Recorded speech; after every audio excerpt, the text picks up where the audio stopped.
sacrifices half the creatures, so I choose them. So let's go for Raska, because she is an instant one. Now we go for gifting card. I probably should give the card first, but I wanted to see what he exactly has in the hand before I make the decision. And I mean, this is a good value. And now they are in a pickle because they want to level up, but that means they're dead basically. Hello everyone, it's Sloth here, and today we have something absolutely hilarious for you. Threefold Thunderhulk will be reanimated with Coiling Rebirth, and while normally this 1/1 second copy of a creature is just, you know, a pet version of the creature, you know, a cute little thing. Here, it's actually improved version of the card, because the original is a 0/0.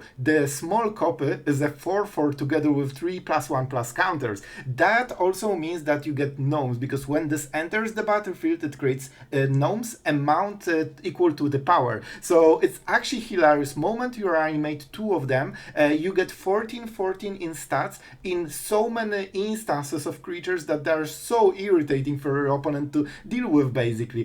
They kinda need a sweeper or they just cannot keep up. The best part, the gnomes keep increasing every single turn, every time you attack with this one. So the interaction is absolutely hilarious and probably one of the best cases for Coiling Rebirth.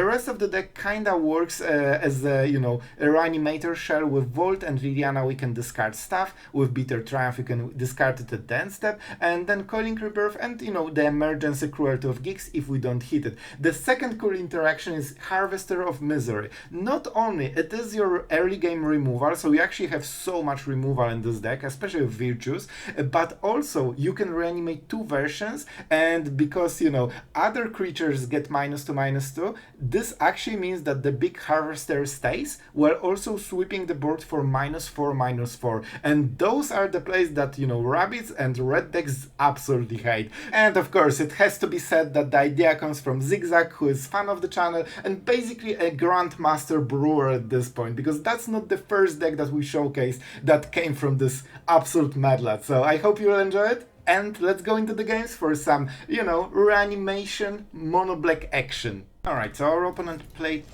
some Cynic. I think we can check their hand and see what's up.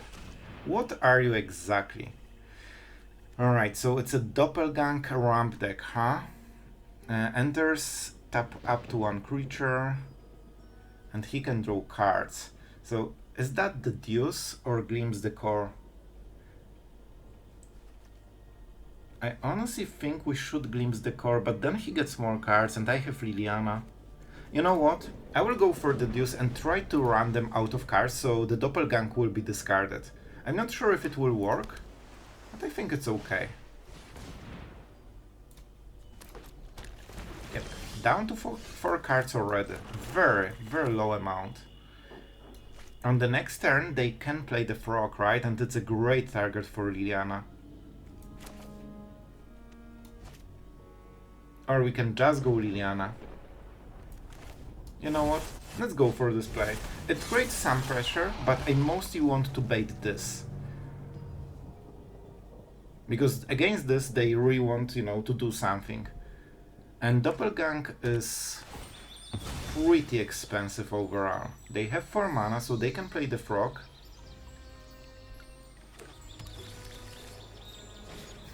I wonder if they will actually tap this. Alright, they won the cards. Sure. Very interesting.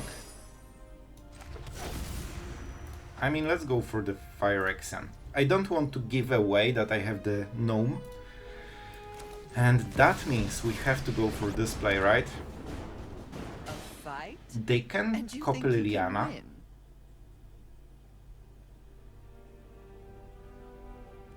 I mean, we'll attack first, but I'm not sure if we sacrifice this. It's actually not really needed here. Maybe we just attack their hand. Drop it. I also need to draw a land, so this might be a little bit scary. And they can copy something. Alright, they're going for Cornucopia. I can discard 2 cards, so in the worst case we could actually go for a plan of, you know, trying to attack their hand fully and get them to 0 cards. We need to be aware of, what, 8 mana, right? 6, 7, so they cannot get it on the next turn. I think we just go for the gnome. Alright, so do you think they have something? Like 3 steps ahead? They definitely play it, right? It hits the whole... Oh man, they actually might have this.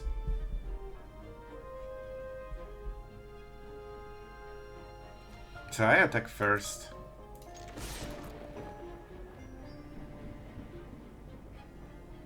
If they tap, that's good enough. I just need them to tap. Perfect, that's amazing. That's actually amazing.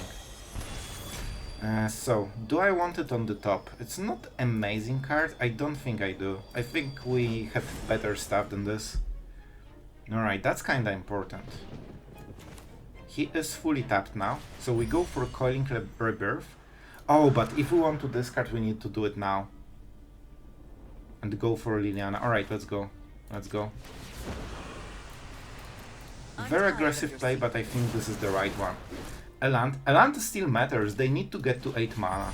And they need to do it really fast. Let's give the card. Let's get the Thunderhulk. And here we are with pretty decent value. Oh, and it's only getting worse for our opponent. Alright, they are going as quick as possible. They can copy one of the Thunderhulks, but we have more. And we can hit their hand right now. They can go for Whale. It can trade against one of the gnomes. Biza. Alright, not getting cards. Not getting treasure. They are getting the tokens, that's okay. Oh boy, this is an interesting one. However, do we really want it? Oh, it's actually really bad, right? Because we want to plus Liliana anyway. Do they come tapped? Sacrifice another artifact. Alright. So I think we just, you know, swing all. If they block with the tokens, then we can hit with Liliana a little bit better. Man, the value from this card is absolutely insane. Like, look at this. And we can start sacrificing artifacts. And I could get more gnomes, but I don't want to. I want to see the blocks first. Because this is only a 4-5. Perfect. Perfect. So that means they will have to sacrifice one of the good creatures. Yeah. Alright, alright. So, I will sacrifice one of the new ones to maximize the damage. And now we are at a 5-5. And we trade against Biza, and we clear the board here. And then Duress makes sense, right? Because now we can hit the Doppelgang. So they have nothing. Yep, that's the card. And let's start killing stuff. Do I want to go for the ultimate? I mean, we can try. I'm not sure if we will go for it, because I like my Liliana, but it's good to have this threat. And this doesn't really do anything, because it's tapped for so long. And they can only go for the whale. Ultimate and, what, like 20-20 in stats or something? And it keeps multiplying. Alright, this was a fun one. We are going first, and I'll be honest, I like this hand quite a lot. We have a little bit of everything, right? We don't have coil. Or the Coiling Rebirth, but it shouldn't be a huge problem. Let's see what the matchup is. Alright, so do we prevent the cards or the Forge? I think the Forge should be okay. I'm a little bit scared of Smite, but I think it's Tokesha's welcome, right? Man, we need to do it smart, because we don't have too much time. So our play will be go to Thunderhulk with Cruelty in the worst case. I think it's Tokesha's welcome. We need to run them out of cards. They probably play the Caretaker's talent as well, so they could have up to 8 of them in total. And we go Void, that's super important. I actually didn't pay attention if they have artifact removal, but fortunately they don't. The cake, sure. This is something we can handle. Forge will be super annoying, super scary, but I think we can get... Oh my god. Alright, alright, we're going with it. We will just get rid of everything. Lockdown. Oh, lockdown actually makes a huge difference for us. I do not love it. Alright, I will try to race you. You got it, my friend. I'm not sure if it will work, but we'll try. They also have Helix, right? They have like 5 damage with Exile, so we need to be careful. And here it comes, here it comes.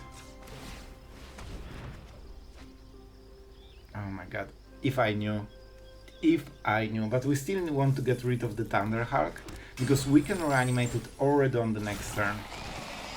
It will be a 3-3 though, so not as amazing, but we get some clutter. So basically it will be to run them out of cards. Maybe we go for the tutor first, but it will cost us a little bit. And maybe we just go for the Fleshgorger or something. Cards. I could get some extra value maybe. We could go for Coiling Rebirth as well. Oh man, this is a hard one. This is actually a hard choice. So if I take it now, it's a 3-3. And I don't have mana to pump more.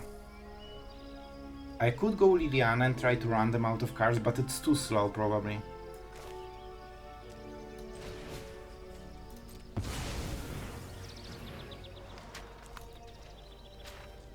Alright, I'm going for this one.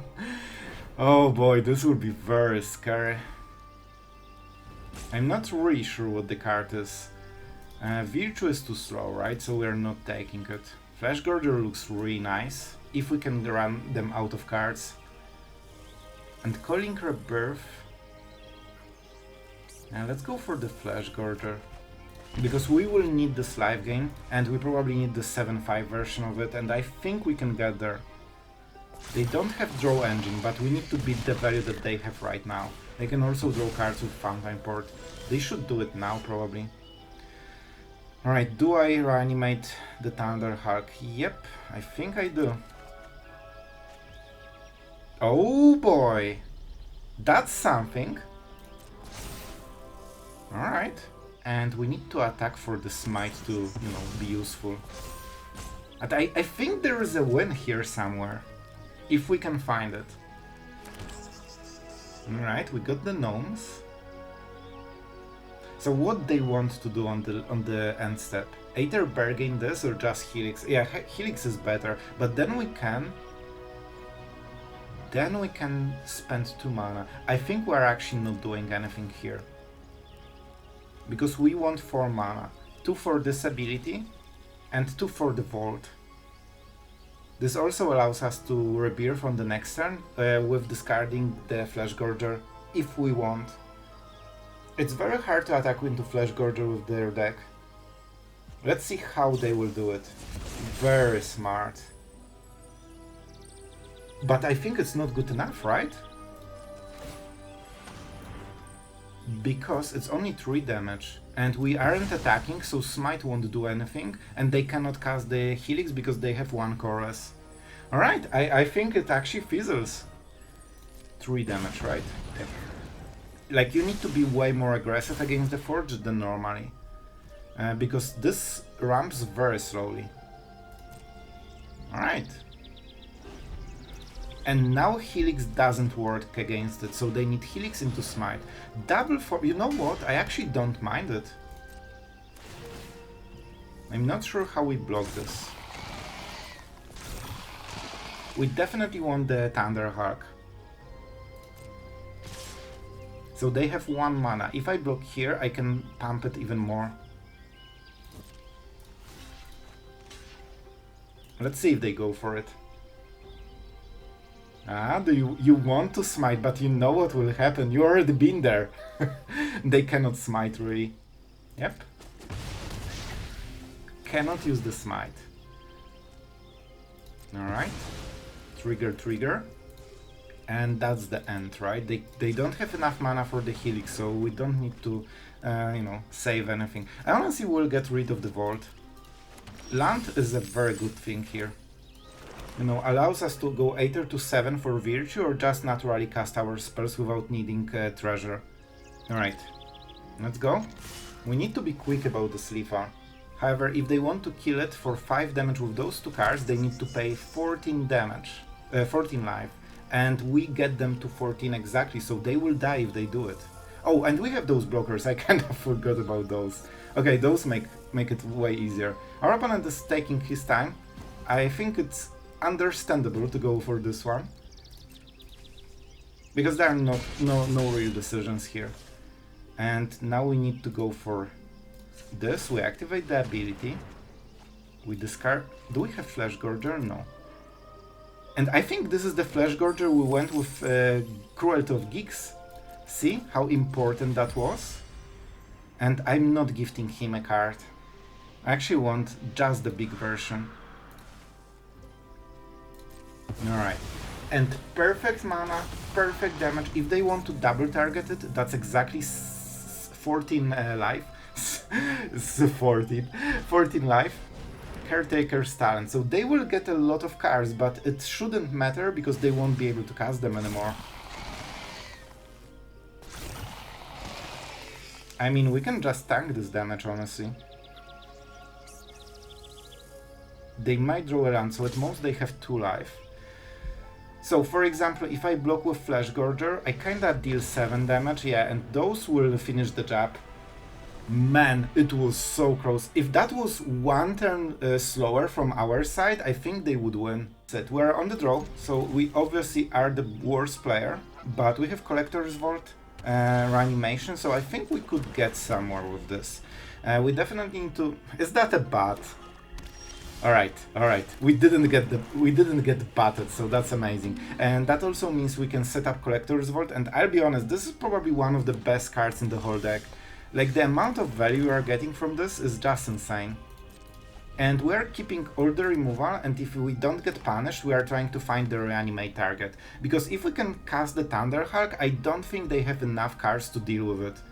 Like, this kind of deck, unless they are full control, doesn't run sweepers. They try to, you know, trade 1 for 1, and they won't be able to. I think we can get rid of 1 land. Alright, this is an interesting one. We could deal quite a lot of damage with this.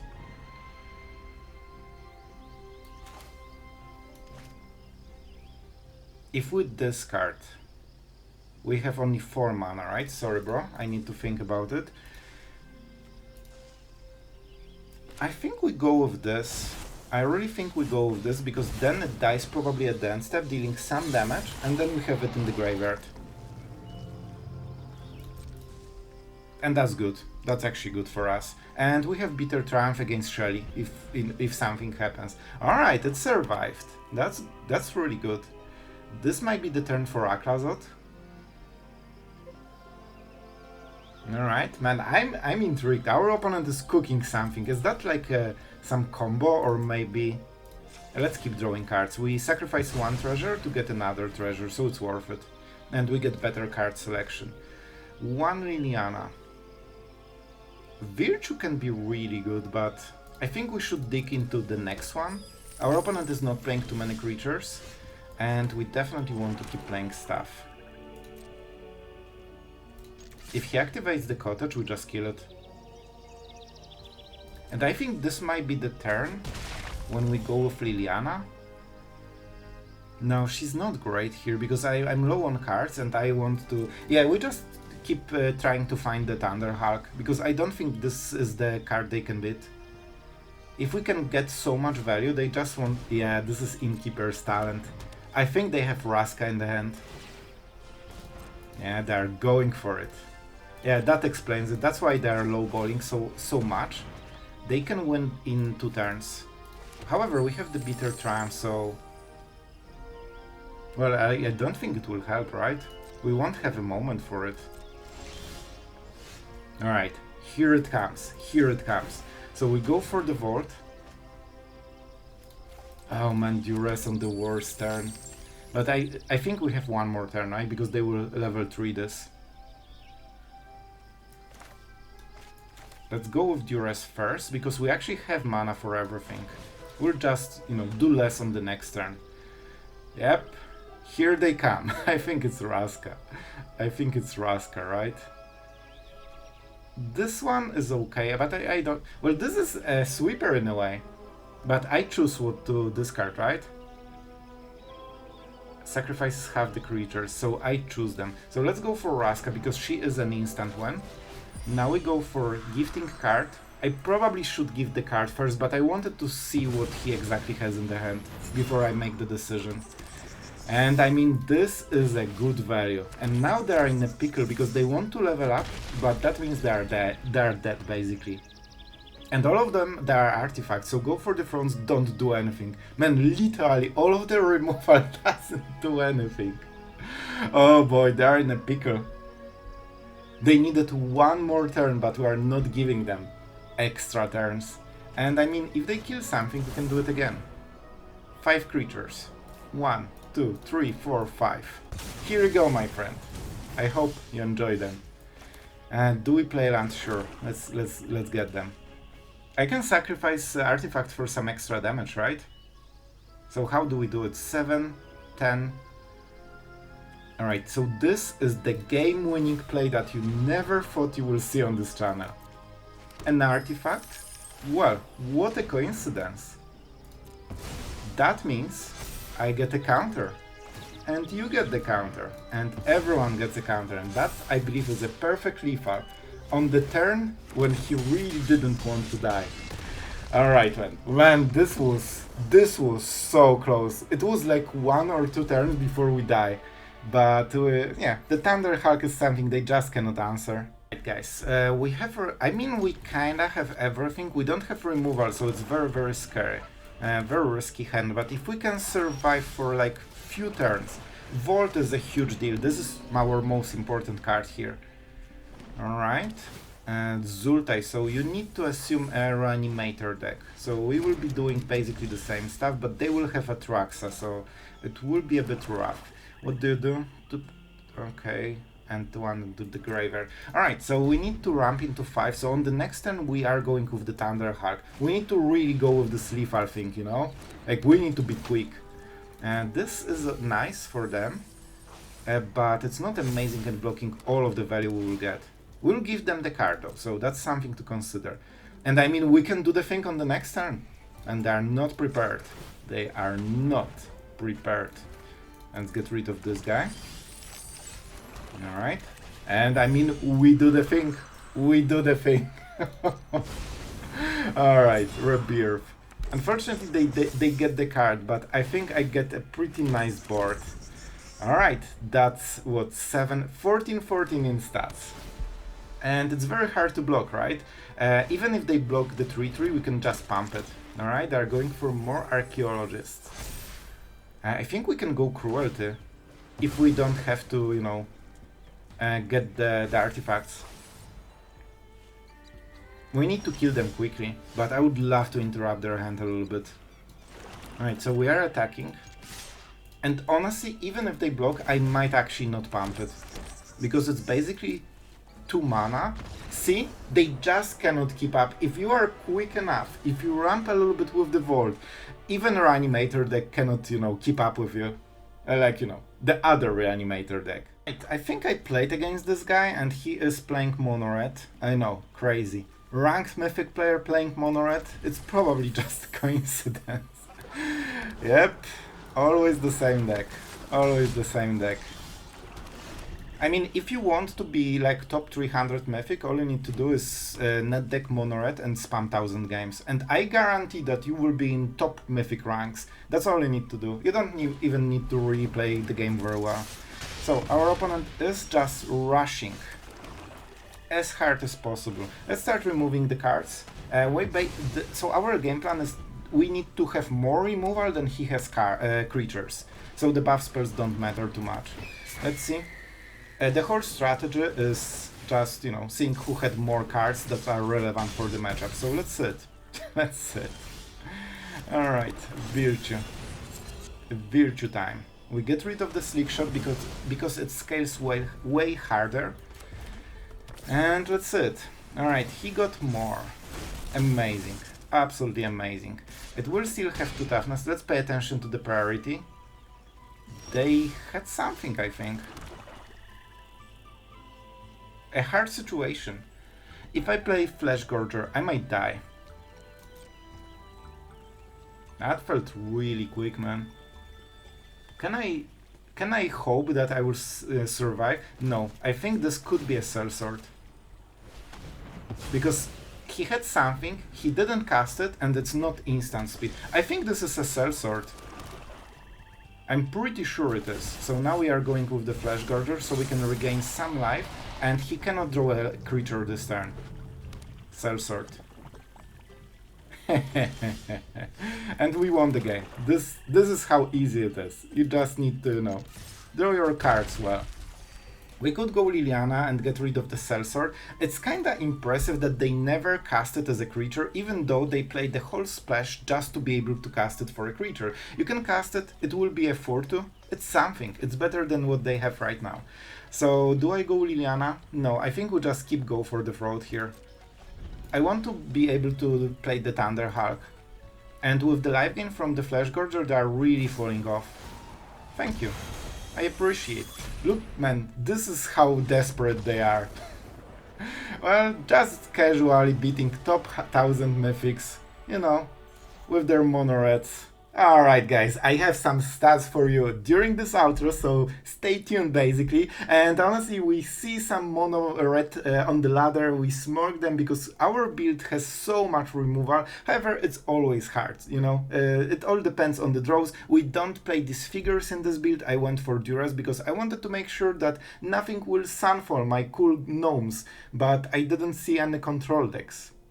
I did not see a single control deck that had, this kind of stuff. So I guess I just Duress buff spells and it was good enough. So before we go into further discussion about the deck and all of those things, I want to say a huge thank you as always to our amazing, perfect, glamorous Patreons. Thank you guys for supporting the channel, and yeah, I hope you are enjoying the content. What more to say? And what about this reanimator? First things first. I actually was kind of surprised about the stats because whenever you play some off-meta build, you feel like you are getting super smoked. And then I checked the stats, and I needed one game to hit 50% win rate. And you know what? The last game that got us to literally 50% win rate in pretty high mythic was the guy with top 1000 mono red. So I was really happy with that win. And with this, we can officially say that we can make this deck pretty much as competitive as the other decks. However, to be absolutely honest with you guys, I consider this deck more of a fun deck. I think while Thunderhulk is amazing, fun, way to reanimate, generally reanimating Atraxa is probably still better because of the lifelink and the fact that you reload fully, so you probably can keep chaining reanimating spells until end of the game basically. So, it's hard to justify going Thunderhulk above Atraxa for reanimation spells. However, this build is very fun and it's completely different than the usual reanimation with, Zultai and, all those founding of the third path, and I think that's something fresh. I also really enjoy just making all of those no's, and I can already tell from my opponent's behavior that they're like, what the hell is going on in my board? And I think that's something fun. We are trying to experiment, and thanks to this you also have the Harvester mini plan. So while not the most competitive, I mean it performed better than I expected, and it seems to be on par with average mythic deck, which is already a win in my in my perspective. If you can have fun while also having a decent result, that's great. And to finalize the video with some guidance basically after playing the deck, what were the impressions? The Vault was just an average card when I designed the deck. However, after playing with it, this is probably the best card of the whole deck. I would go to 4, no questions asked, because it's so important to get it. Every game I was just, oh my god, please let me draw Collector's Vault. Not only this discards cards that you want to reanimate, so then you don't need Liliana, you don't need Bitter Triumph, you instantly have some reanimation target in the graveyard. The cool part is that you can do it at the end step, so your opponent just cannot interact with it with most of the decks. Exile effects from the graveyard just won't hit it in time. And the second part is that you are drawing cards. So if you don't have your combo, you discard the card that you don't need in your hand, and you are trying to draw the card that you desperately need in your hand. So the synergies of the charts and this treasure token that gives you a full extra turn if you get the curve right, and that's the biggest deal. having reanimation one turn earlier, especially if something that scales so hard as the Thunderhulk, one extra turn means extra 7 gnomes on the same situation. And against Boros deck you have seen how important it is to go fast. So yeah, definitely extremely good card, and Duresses were here mostly because I expected a lot of control decks. A lot of control decks in Mythic Ladder, that's what I expected, and I wanted to get rid of their Sunfalls. So before I reanimate, I wanted to Duress, check the Sunfall or Counterspell, and then reanimate so we get a very easy win. That was not the case. I actually had to Duress buff spells for Mono Red, and it still works, so that's why playing Duress is not as punishing as usually. It will probably whiff against the rabbits, but I nearly always see Mono Red. I see so little rabbits, even though this is literally the second most popular deck right now, which is crazy, but I don't see them very much. So yeah, this is probably one of your only whiffs, and they still play non-creatures, but way less. Against Mono Red, this card is absolutely amazing. You can get rid of their buff spells, which means that you also know how many creatures they have, and when you need to use Harvester of Misery, so you can avoid their Monstrous Rage Pump, and, you know, kill their 2 toughness creatures. So yeah, that's it for today. I talked way too long. I hope you enjoyed the deck and, you know, all the gameplay, so thank you guys for being here. You are extremely appreciated, and I'm just so happy you are here and, you know, just having fun. And, you know, I hope you had a great time today. So thank you guys for being here, and see you tomorrow.